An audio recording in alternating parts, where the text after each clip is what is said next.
From the towns and villages around Amritsar, India, families flowed into the city's fairgrounds. It was a walled-in area surrounded by the backs of houses.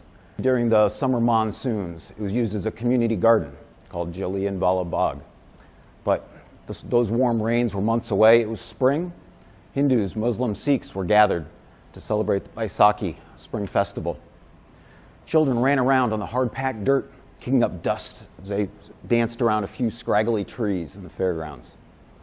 As the afternoon went on, the crowd swelled. 5,000, 10,000, 20,000 people. Not everybody was there to celebrate. Some people came because of a mass meeting that had been called for the citizens of Amritsar to discuss what was going on in their city. About 4:30, the crowd had coalesced around a platform in the center of Jallianwala Bagh.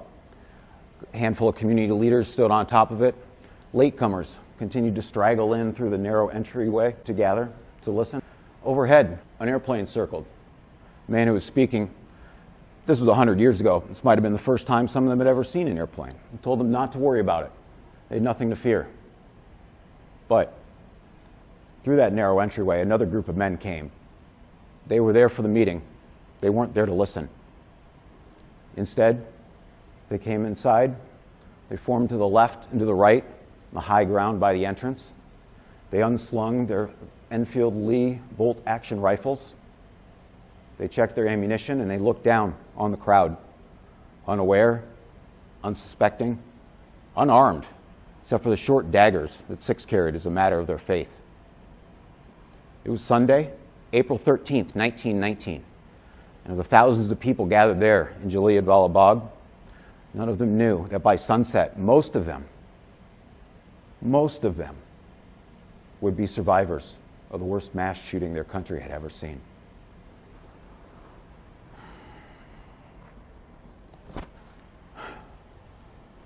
Parkland, Florida. Thousand Oaks, California. Newtown, Connecticut. Tree of Life Synagogue in Pennsylvania. You know, the first mass shooting that I remember was Columbine, Colorado. It's 20 years ago this month. And I remember seeing that live TV coverage, seeing bloody kids trying to climb out of a window to escape. And it was just so surreal, but the novelty of it sucked me in. I looked it up, novelty. I want to make sure that was the right word to use. It's a quality of being new or unique. And that was how I felt 20 years ago, but today my kids practice active shooter drills in their school. How did this become a normal thing in America? 20 years we asked ourselves, how? Why? Why did those kids do what they did? Was it violent movies like Natural Born Killers? Was it Marilyn Manson that they were listening to? Was it violent video games? Was there something else in the culture that triggered them?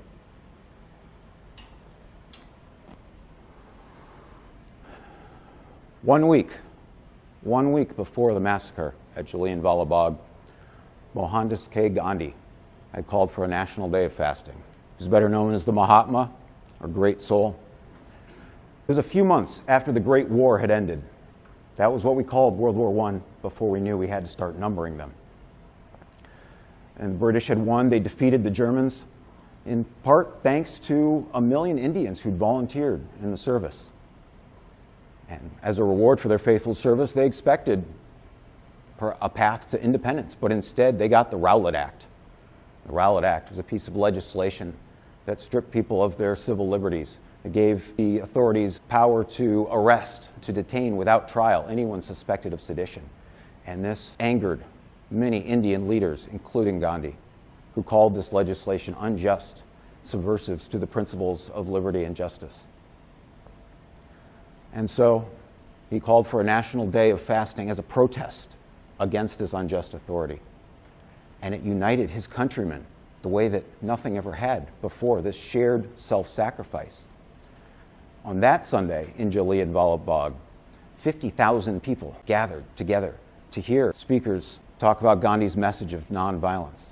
Later, tens of thousands of Hindus and Muslims paraded down the main street of the city, chanting, "Long live Mahatma Gandhi," yelling, "Long live Hindu-Muslim unity."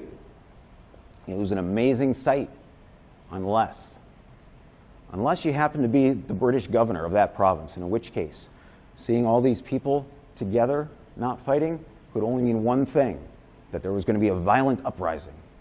And so British paranoia caused them to send out orders. When Gandhi tried to board a train to come and visit the province, he got yanked off at the next stop, and when he refused to go home, he was arrested.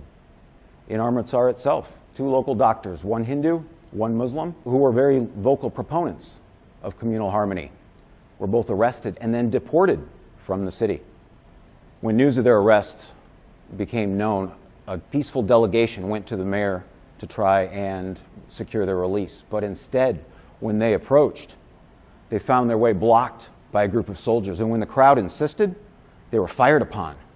3, 4, 5 men fell. And with that, the crowd turned into a mob. They rampaged back down the main street. They burned 2 British buildings. They ransacked the post office, the town hall. They murdered 5 Englishmen. And by the afternoon, things had calmed down again. And they stayed calm for the next few days until April 13th. Sunday, April 13th.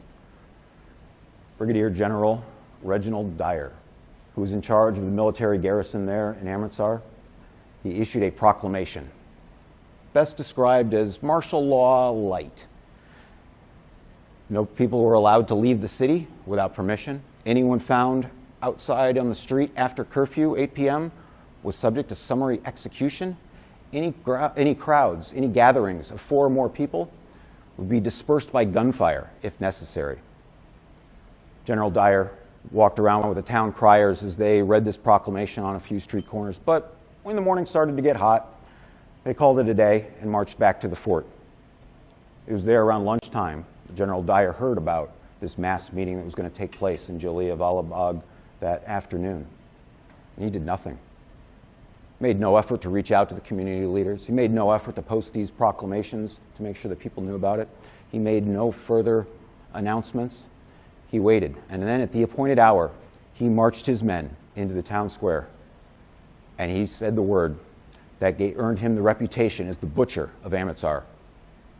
Fire! With that, 50 men opened fire on that unsuspecting crowd. Each man, with his rifle, chose his target, fired, reloaded the bolt action, chose another target, fired again and again. With 50 men engaged simultaneously, the bullets struck the crowd 2 or 3 times per second. Second after second, minute after minute, for 10 full minutes, they fired. The crowd was in a panic. What to do? What to do? The men were blocking the main entrance. Children ran around screaming. Men went looking for some place to hide, hid behind the wooden platform, hoping to avoid the gunfire. Anybody who tried to lay down on the ground in the hope of avoiding the shooter's sights ran the risk of being trampled. In sheer desperation, men and women threw themselves into the well there in the community garden. And it would have worked if it was just a few people, but as more and more people jumped into that well, those on the bottom found themselves crushed, suffocated, drowned. Today, in Jallianwala Bagh, there's a plaque next to that well. It says 120 bodies were pulled from its depths. General Dyer and his men continued to fire until finally their ammunition began to dwindle.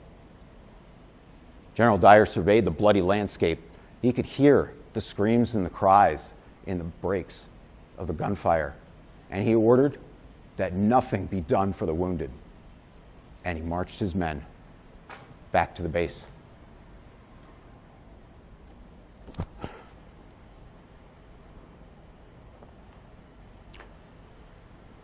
Columbine wasn't really the first time I saw such violence on live TV. It was a few years earlier during the Gulf War.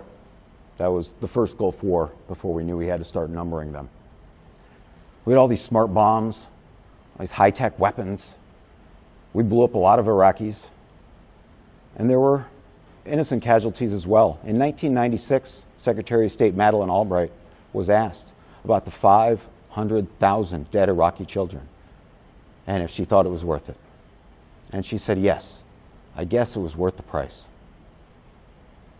You know, since that time, we've sent troops to Syria, to Serbia, to Afghanistan, back to Iraq. We have troops in virtually every single country on this planet. We have 10 times as many foreign military bases as the rest of the world combined. We have a lot more mass shootings, too.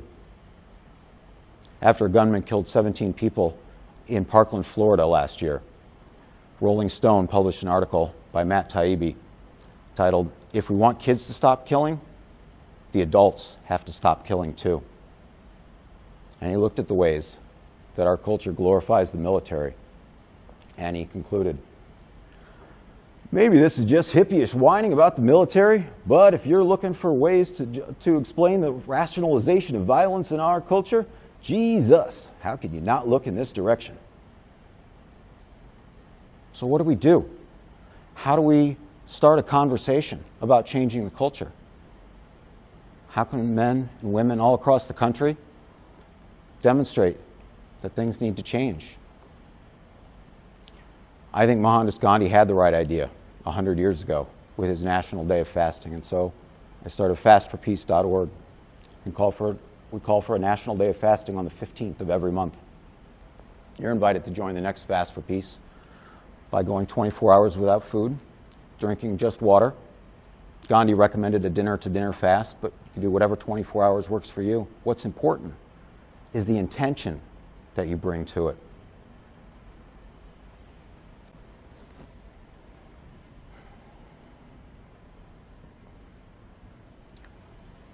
"4 months after the massacre at Jallianwala Bagh, the British tried to find out who had been killed, and at that point they were able to get a list of 379 names.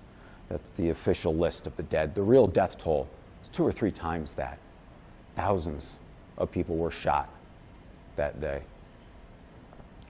A year after the massacre, General Dyer, the butcher of Amritsar, was sent back to England in disgrace.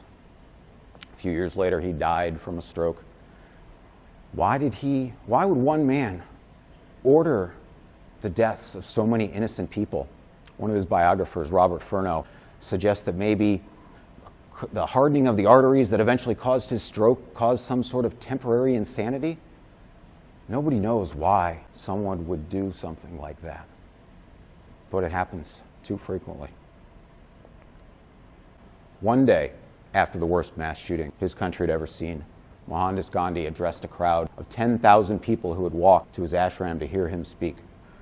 "Brothers, the events that have happened in the course of the last few days have been most disgraceful. I am ashamed of them and those who have been responsible for them."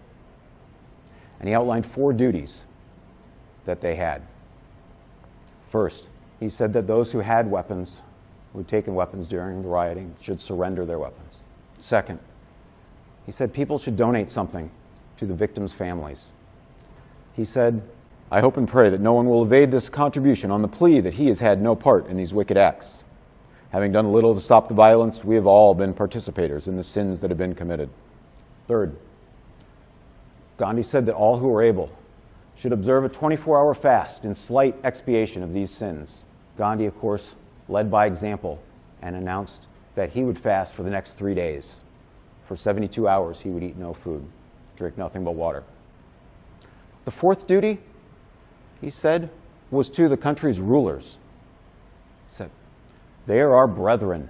It is our duty to inspire them." That resonates with me. I think we have a responsibility to inspire our leaders to be better. Violent protests aren't going to change their minds, but we can soften their hearts the way that Gandhi did, through self-sacrifice and communal harmony. April 13th, 2019 marks the 100th anniversary of the Jallianwala Bagh Massacre. And so, with people from around the world, I will be fasting for 72 hours. And you're invited to join in on April 15th for the last 24 hours and show that you feel this duty to inspire our leaders to call for change, to try and change the conversation in our country. If you'd like to learn more, you can visit our website, fastforpeace.org, and sign up for our free newsletter, learn about this month's charity, or make a donation. Until next time, #FastForPeace, and just keep walking.